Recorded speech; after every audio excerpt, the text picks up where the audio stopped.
Good morning. My name is Martin, and this is the tribe of the fox. So I have this really nice book here. It's unfortunately only available in Dutch.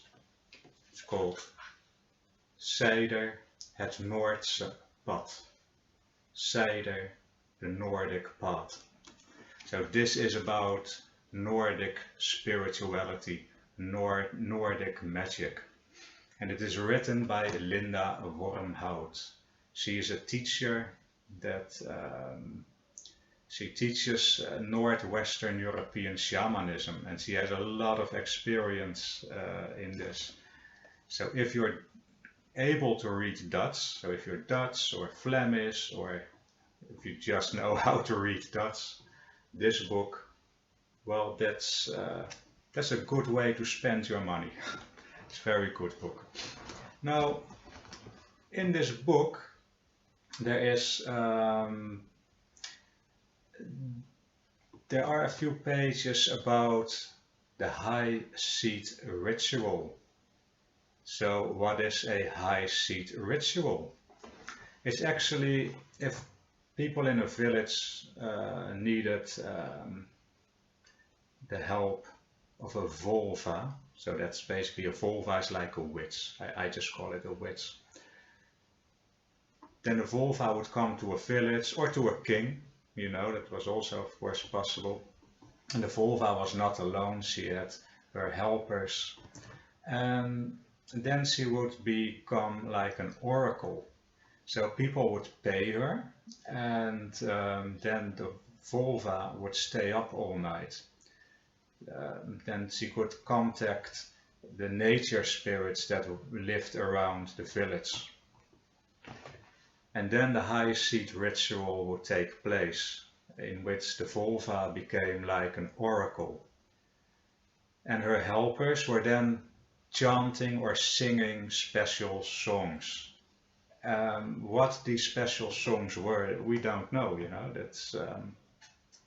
we don't know this nowadays. That knowledge is lost.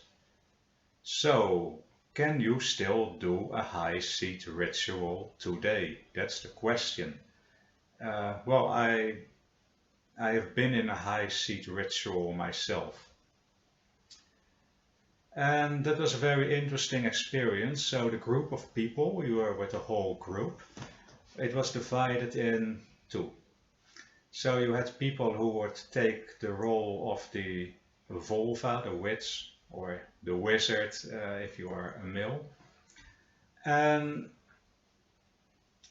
you were going to be the oracle, or at least try to be one. So I didn't know what to expect. I volunteered to be one of the oracles. And I'm glad I did, by the way. And the other group of people, they are like the helpers of the vulvas, of the wizards. And these helpers, they would keep the energy high by chanting, by singing, by drumming, by using their rattles. And that's extremely important. The energy has to be kept up high, and don't drop the energy, because then you lose your entire ritual. Anyway, so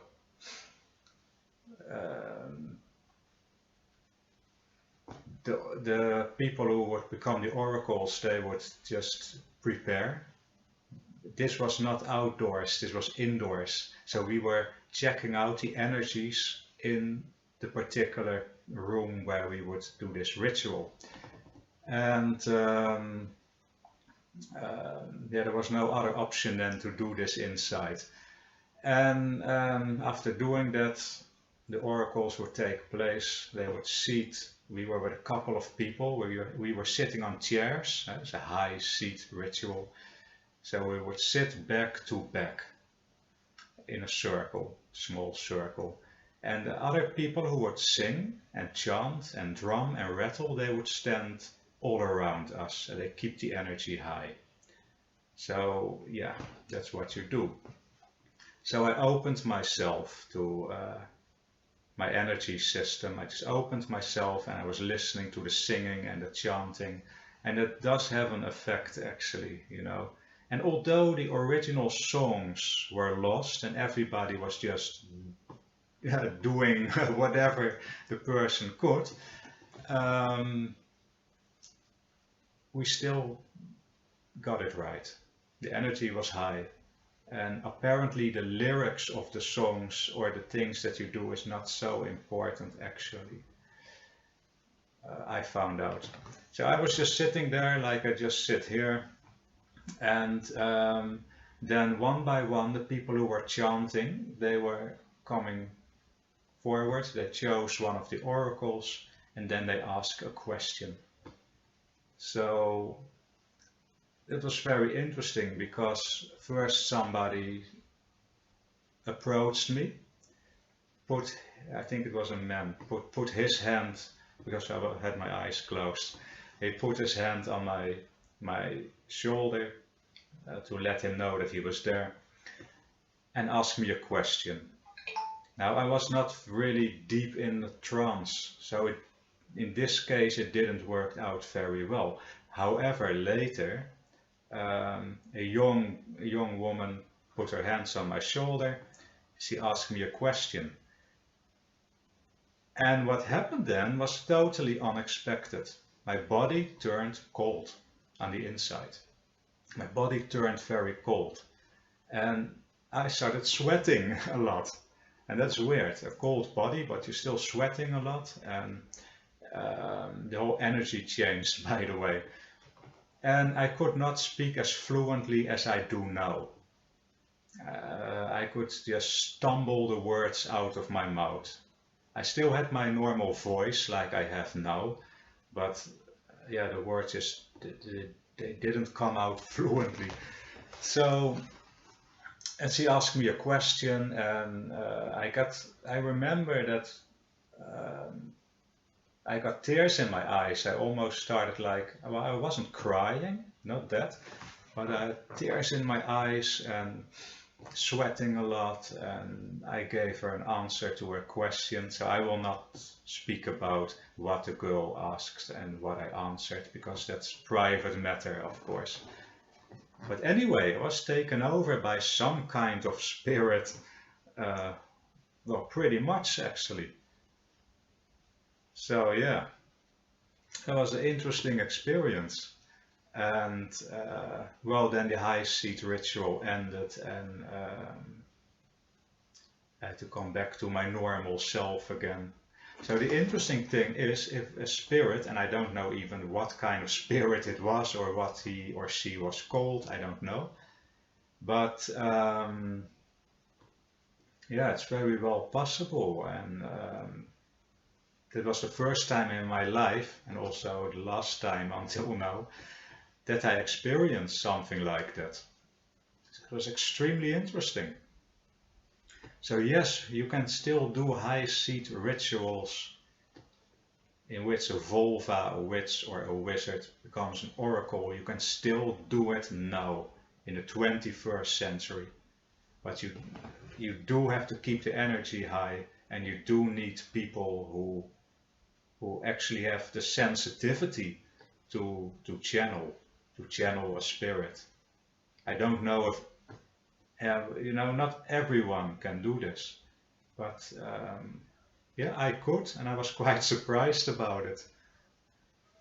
Yeah, and this is how you can see if what our ancestors were doing.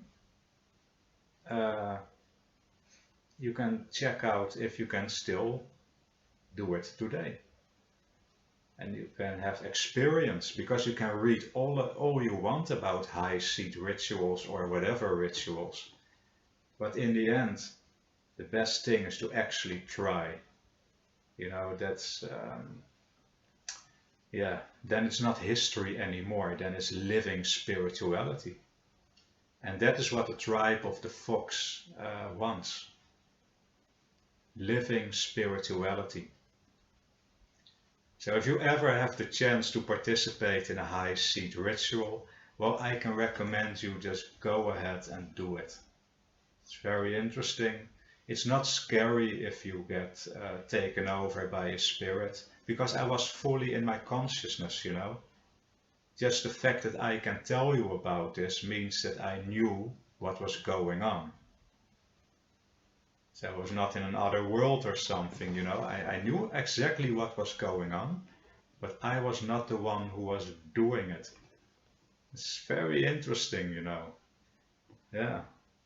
I'm really grateful that I had this experience. And yeah. So this is the message of this video, is just to really live and try Northwestern or Northern European spirituality. Just do it. So if you like this video, then please like, please subscribe, please share, and add your comments in the comments section, because that's very interesting. Share your experiences, ask questions, make the tribe stronger by sharing your knowledge, because there is a lot of knowledge among my viewers. I know that. So, as always, stay safe, stay healthy, and see you in the next video. Bye bye.